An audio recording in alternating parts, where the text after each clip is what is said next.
नमस्कार दोस्तों, हमारे चमत्कारी अनुभव चैनल पर आपका बहुत बहुत स्वागत है। दोस्तों, सबसे पहले आप हमारे चैनल को सब्सक्राइब करें और बेल आइकन पर क्लिक करें, जिससे आपको हमारी लेटेस्ट अपडेट मिलती रहे।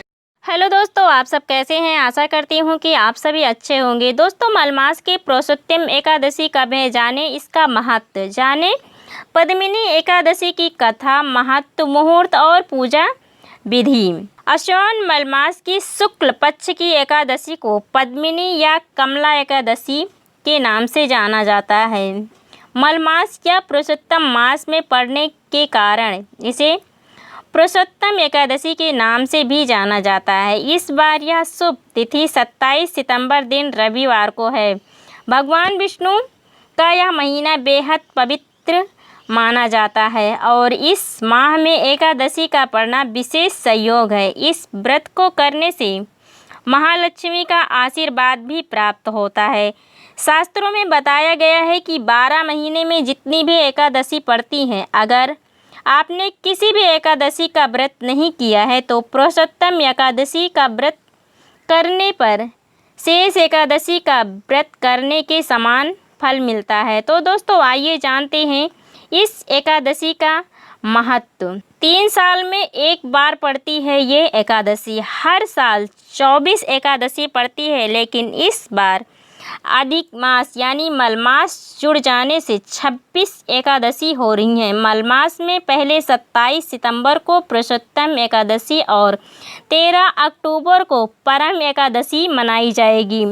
ये दोनों एकादशी हर 3 साल में जुड़ जाती हैं, क्योंकि मलमास हर 3 साल में एक बार पड़ता है। 3 साल में एक बार पड़ने से इन एकादशी का महत्व और बढ़ जाता है। पुरुषोत्तम एकादशी का महत्व। मलमास भगवान विष्णु का प्रिय माह है। इस माह में पुरुषोत्तम एकादशी का व्रत करने से स्वर्णदान और हजारों यज्ञ के बराबर फल प्राप्त होता है।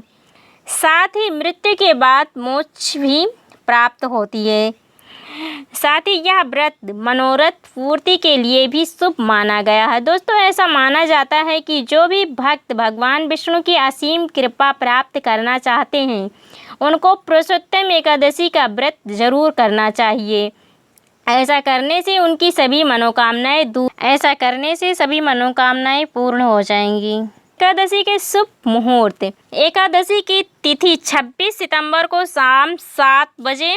एकादशी की तिथि समाप्त 27 सितंबर को शाम 7:47 पर है और एकादशी का पारण मुहूर्त है 28 सितंबर 6:10 से 8:26 तक। पुरुषोत्तम एकादशी की पूजा विधि। एकादशी के दिन सुबह स्नान आदि होकर भगवान विष्णु का ध्यान व प्रार्थना करें। इसके बाद व्रत का संकल्प लेना चाहिए। सबसे पहले भगवान विष्णु की मूर्ति या तस्वीर को पीला कपड़ा बिछाकर स्थापित करें और उन पर गंगा जल के छींटे दें और रोली अक्षत का तिलक लगाएं और सफ़ेद फूल चढ़ाएं। इस दिन सफ़ेद फूल चढ़ाने का विशेष महत्व है। इसके बाद भगवान को भोग लगाएं और तुलसी का पत्ता भी अर्पित करें। इसके बाद भगवान के श्लोक और मंत्रों का जाप करें और विष्णु चालीसा का भी पाठ करें। फिर देसी घी का दीपक जलाकर जाने अनजाने हुए पापों की क्षमा याचना करें और फिर उनकी आरती उतारें। गरीब व ज़रूरतमंद लोगों को दान दें और शाम के समय भी पूजा पाठ करें। रात में भगवान विष्णु का भजन कीर्तन करें और द्वादशी तिथि को स्नान करने के बाद भगवान विष्णु को स्मरण करें और गरीबों को भोजन करवाकर दक्षिणा आदि देकर उन्हें विदा करें। दोस्तों, पौराणिक कथा।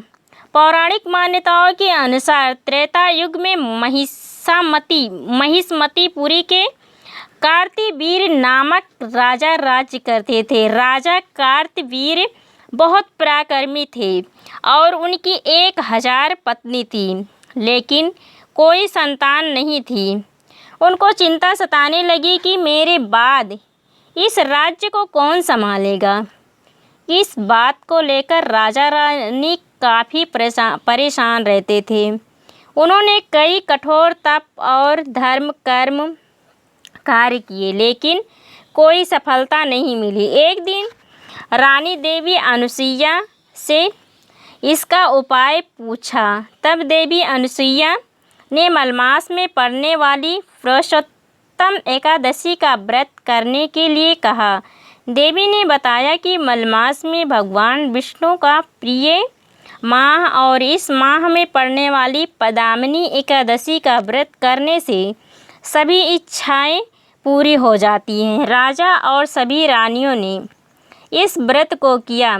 एकादशी पारण विधि करते समय भगवान प्रकट हुए और राजा को वरदान दे दिया। कुछ समय बाद राजा की एक पत्नी को पुत्र का जन्म हुआ, जिसका नाम कार्तवीर्य ने अर्जुन रखा। बताया जाता है कि पूरे संसार में उनके जितना कोई बलवान नहीं था।